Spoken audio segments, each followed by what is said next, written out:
बोल रही हूँ। एक भाषा है आशा भरी, जिसका नाम हिंदी है। हिंदी केवल जुबान नहीं, देश के माथे की बिंदी है। नमस्कार। आज हिंदी दिवस के शुभ अवसर पर आप सभी का हार्दिक अभिनंदन और शुभकामनाएं देती हूँ। हिंदी हमारे दिल की भाषा है, जो कश्मीर से लेकर कन्याकुमारी, संसद से लेकर सड़कों और साहित्य से लेकर सिनेमा तक हर जगह संवाद का सबसे बड़ा पुल बनकर सामने आती है। आर्थिक रूप से भारत की आधिकारिक भाषा का दर्जा मिला था, जो 200 साल की ब्रिटिश राज की गुलामी से आजाद हुए देश ने तब ये सपना देखा था कि एक दिन पूरे देश में एक ऐसी भाषा होगी जिसके माध्यम से कश्मीर से कन्याकुमारी तक संवाद संभव हो सकेगा।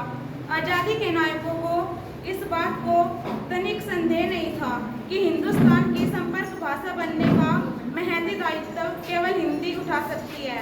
इसलिए हम संविधान निर्माताओं ने देवनागरी में लिखी हिंदी को नए देश की आधिकारिक भाषा के रूप में स्वीकार किया। संविधान निर्माताओं ने तय किया था कि जब तक हिंदी वास्तविक अर्थों में पूरे देश की संपर्क भाषा नहीं बनाई जाती, तब तक अंग्रेजी भी देश की आधिकारिक भाषा रहेगी। संविधान निर्माताओं का कानून था कि आज़ादी के बाद अगले 15 सालों में हिंदी पूरी तरह अंग्रेजी की जगह ले लेगी।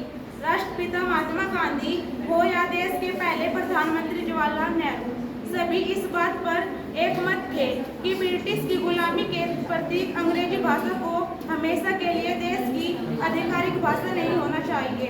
लेकिन अंग्रेजी के जाने के बाद भी उनकी फूट डालो और राज करो की नीति भाषा के क्षेत्र में चलती रही।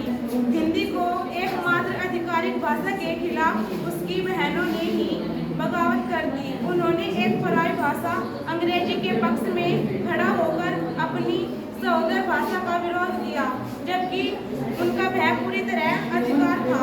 हिंदी है हम, वतन हिंदुस्तान, हमारा कितना अच्छा है, कितना प्यारा है ये हमारा।